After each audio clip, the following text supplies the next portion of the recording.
A day in my life. Sa babaeng walang pahinga, huy. Hello sa inyo mga biday. Sabi ko naman sa inyo mga mimasur ko, babawi talaga ako sa inyo. Kaya naman eto, sunod-sunod ang ating mini vlog for today. Ganun.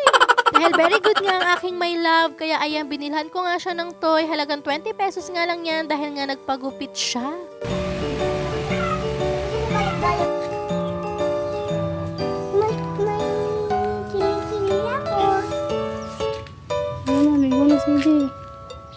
Kinagabihan naman mga mima ko, eto nga, aalis nga kami dahil dumating nga din yung kapatid ng aking asawa at ipapasyal nga itong mga bata, ganun. Magpe-fiesta din kasi dito mga mima ko, kaya ayan, super daming ganap talaga dito sa plaza nila at super enjoy na enjoy nga ng batang makulit etong yogurt ice cream. Kasama nga ang lahat ng pamangkin mga mima ko, kaya ayan, super enjoy talaga ang mga bagets at kami naman dito sa Gedli ay nakikibata lang, ganun.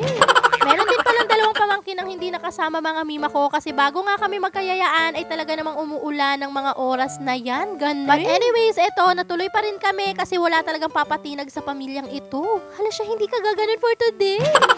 Hindi naman halata na napakasaya ng anak ko at super enjoy talaga siya sa mga nangyayari sa paligid kasi napakadaming tao at talaga namang to the highest level ang tugtugan dito mga mima ko. Dumating na nga rin pala itong in-order nilang barbecue kaya eto, nakitikim-tikim nga lang ang babaeng ito.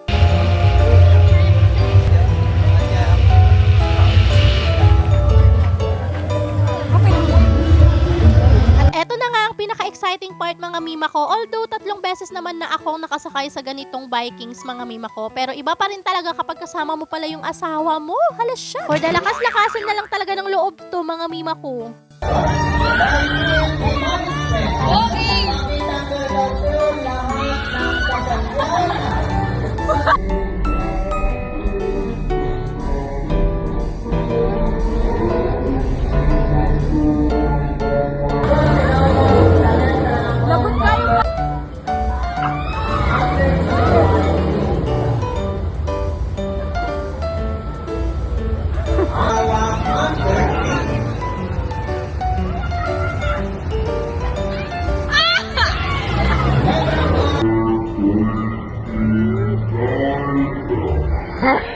Pag-uwi naman namin mga mima ko, etong si CJ ay hindi nga makatulog dahil hindi nga niya ako katabi. Ganun. Sabi ko nga eto, kumain ka na lang muna para mawala yung toyo mo. Ginataang mais nga ito mga mima ko at nilagyan nga namin ng powder at napakasarap. Try nyo din mga mima ko.